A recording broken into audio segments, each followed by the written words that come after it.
बच्चों, आज हम पढ़ेंगे भारत की खोज से, जो पंडित जवाहरलाल नेहरू द्वारा लिखी गई संक्षिप्त पुस्तक, जिनका उन्होंने अहमदनगर के किले में जो वो रहे, उनकी 9वीं जेल यात्रा का वर्णन है। चलो शुरू करते हैं। यह मेरी 9वीं जेल यात्रा थी। हमें यहाँ आए 20 महीने से भी अधिक समय हो चुका था। जब हम यहाँ पहुँचे तो अंधियारे आकाश में झिलमिलाते दूज के चांद ने हमारा स्वागत किया। शुक्ल पक्ष शुरू हो चुका था। तब से हर बार जब नया चांद उगता है तो जैसे मुझे याद दिला जाता है कि मेरे कारावास का 1 महीना और बीत गया। चांद मेरे बंदी जीवन का स्थायी सहचर रहा है। वहीं मुझे इस बात की याद दिलाता है कि अंधेरे के बाद उजाला होता है। पंडित जवाहरलाल नेहरू जब अहमदनगर के किले में उन्होंने अपनी 9वीं जेल यात्रा का वर्णन किया है, तो उनके वहाँ पर 20 महीने से भी अधिक समय उनका बीता वहाँ पर, और उनको ऐसा लगता था कि उनका चांद और ये आकाश में झिलमिलाते तारे ही उनका साथ दे रहे हैं। और जब वो उनसे बातें करते थे तो उनको उस चांद को देखकर ऐसा लगता था कि हर अंधेरे के बाद क्या होता है, उजाला होता है। दूसरा, इसमें अहमदनगर के किले, वहाँ कक्ष जहाँ पर 1942 से 45 में जवाहरलाल नेहरू को रखा गया। 1942-45 में पंडित जवाहरलाल नेहरू इस किले में रहे। इसमें अतीत का भार किस प्रकार से उन्होंने दूसरी जेलों की तरह यहाँ अहमदनगर के किले में भी मैंने बागवानी करना शुरू कर दिया। मैं रोज़ कई घंटे तपती धूप में भी फूलों के लिए क्यारियाँ बनाने में बिताने लगा। मिट्टी बहुत खराब थी, पथरीली और पुराने मलबे और अवशेषों से भरी हुई। चूँकि यह इतिहास स्थल है, इसलिए अतीत में इसने कई युद्ध और राजमहलों की दुर्भिसंधियाँ देखी हैं।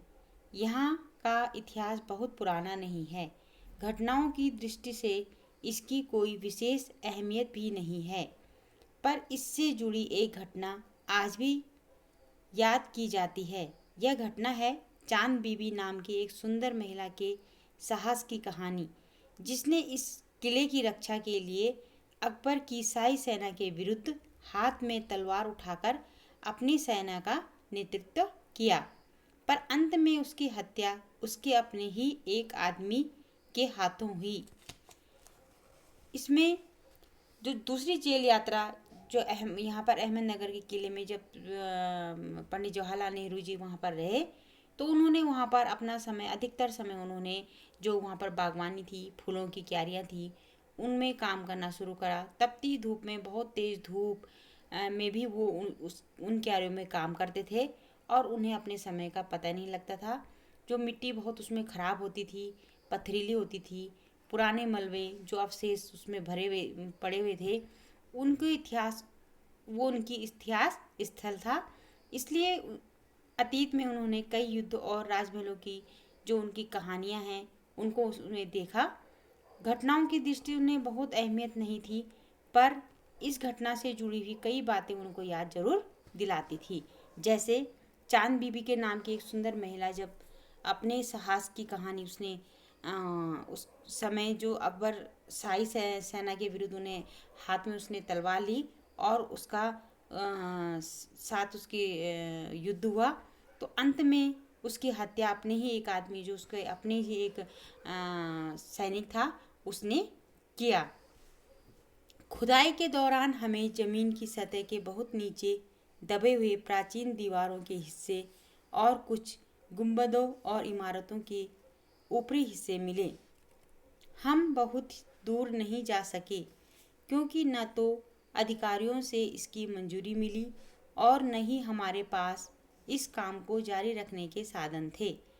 अब मैंने कुदाल छोड़कर हाथ में कलम उठा ली है, पर मैं जब तक आज़ाद नहीं हो जाता और कर्म के माध्यम से वर्तमान को अपने अनुभव का हिस्सा नहीं बना लेता, मैं उसके बारे में नहीं लिख सकता। न ही पैगंबर की भूमिका अख्तियार कर मैं फिलहाल भविष्य के बारे में लिख सकता हूँ। बचा रहता है अतीत, पर मैं उसके बारे में भी किसी इतिहासकार या विद्वान की तरह विद्वतापूर्ण शैली में नहीं लिख सकता। मैं पहले ही की तरह अपने आज के विचारों और क्रियाकलापों के साथ संबंध स्थापित करके ही उसके बारे में कुछ लिख सकता हूँ। गेटे ने एक बार कहा था कि इस तरह का इतिहास लेखन अतीत के भारी बोझ से एक सीमा तक राहत दिलाता है। पंडित जवाहरलाल नेहरू ने जब वहाँ खुदाई के दौरान जमीन की सतह यानी बहुत नीचे दबे हुए प्राचीन दीवारों के हिस्से और कुछ उनको गुंबद इमारतों की ऊपरी हिस्से मिले, तो बहुत दूर नहीं वो उसमें जा सके, क्योंकि जो अधिकारी लोग वहाँ पर होते थे तो वो बहुत दूर तक उनको ये मंजूरी नहीं थी कि वो बहुत दूर तक जा सकें। कुछ ही एरिया जो सीमित एरिया था जेल का, वो वहीं तक जा सकते थे। लेकिन जब उनको ज़्यादा दूर जाने की अनुमति नहीं थी तो उन्होंने सोचा, कुदाल को छोड़कर उन्होंने अपनी जेल के अंदर ही अपनी कलम उठा ली। और जब उन्होंने अपना आज़ादी उनको नहीं बाहर जाने की थी, तो कलम से ही वो अपने लेख लिखने लगे। उसके माध्यम से उन्होंने अनुभव किया कि उसके बारे में क्या नहीं लिख सकते, कि एक पैगंबर की भूमिका अख्तियार कर वो फिलहाल भविष्य के बारे में कुछ लिख सकता हूँ। जैसे अतीत में उसके बारे में किसी भी इतिहास या विद्वान की तरह विद्वतापूर्ण शैली में लिख सकते हैं। मैं पहले की तरह अपने आज के विचारों और क्रियाकलापों के साथ भी संबंध स्थापित करके वो अनेक कुछ लिख सकता हूँ। इसके बारे में उन्होंने गेटे ने एक बार कहा भी था कि इस तरह का इतिहास लेखन अतीत के भारी बोझ से एक सीमा तक राहत दिलाता है। अब देखो, इसमें है अतीत का दबाव। अतीत का दबाव भला हो या बुरा दोनों तरह अभिभूत करता है। कभी कभी यह दबाव दम घोंटू होता है, खास तौर पर उन लोगों के लिए जिनकी जड़ें बहुत पुरानी सभ्यताओं में होती हैं, मसलन भारत और चीन की सभ्यताएं। आखिर मेरी विरासत क्या है? मैं किन बातों का उत्तराधिकारी हूँ?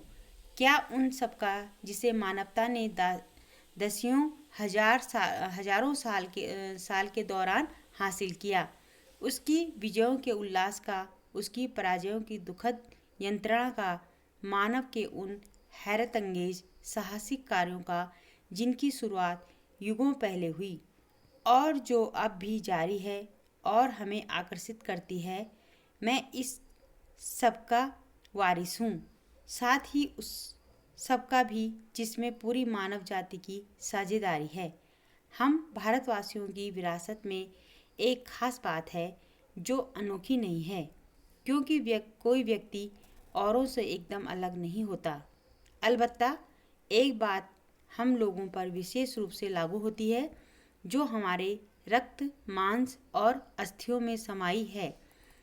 इसी विशेषता से हमारा वर्तमान रूप बना है और हमारा भावी रूप बनेगा। इसी विशिष्ट विरासत का विचार और वर्तमान पर इसे लागू करने की बात एक लंबे अरसे से मेरे मन में घर किए है। मैं इसी के बारे में लिखना चाहता हूँ। विषय की कठिनाई और जटिलता मुझे भयभीत करती है।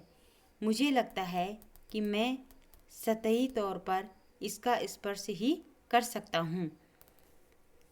इसमें जब अतीत के दबाव, मतलब जब दबाव को भला या बुरा हो, चाहे किसी भी प्रकार का हो, वो कैसा लगता है? एकदम घोटू यानी अंदर के अंदर घुटने वाला ऐसा लगता है, प्रतीत होता है। जिसे खास तौर पर उन लोगों के लिए जिनकी जड़ें क्या हैं, बहुत पुरानी सभ्यताओं से जकड़ी हुई हैं। जैसे मसलन आपको पता होगा कि चीन की सभ्यताएं। आखिर मेरी विरासत क्या है? मैं इन बातों को उत्तराधिकारी हूँ कि नहीं, या मुझे मानवता की जो दसियों हजारों यानी बहुत पुराने सालों से जो चली आ रही सभ्यता है, उसी के विजयी उल्लासों का मैं पराजयों की या पराजय होने की जो यंत्रणा है, उसके मानव जाति की हैरत अंगेज करने वाली यानी आश्चर्यचकित करने वाली जो घटनाएं हैं युगों पहले, तो वो मुझे आकर्षित करती चली जा रही हैं। तो मैं इसका इस प्रकार का कार्य करूं कि नहीं उनके मन में एक नवीन प्रकार की जो साझेदारी करने की भावना थी, वो भारतवासियों की विरासत में एक खास बात थी जो अनोखी नहीं है, क्योंकि कोई व्यक्ति औरों से एकदम अलग नहीं होता। अलबत्ता एक बात हम लोगों की विशेष रूप से लागू भी होती है, जो हमारे रक्त, जो हमारी मांस अस्थियों में हमेशा के लिए समाई हुई है, वो भारत के प्रत्येक नागरिक के मन में है। वर्तमान विशेषताओं से हमारा वर्तमान रूप बना है, जो भावी रूप में हमारे साथ बनेगा। इसी प्रकार से उन्होंने लंबे अरसे से अपने मन में एक घर किए हुए था कि मैं इन बातों को लिखूं या ना लिखूं। लिखना तो चाहता हूं, लेकिन विषय की जटिलता, जो विषय जो उनके सामने गंभीर विषय था, तो वो भयभीत अंदर से हो रहे थे कि ऐसा मुझे करना चाहिए कि नहीं, क्योंकि वो अंधे सतह, जो अंधे की सतह थी उनकी, वो बहुत स्पर्श करने वाली थी।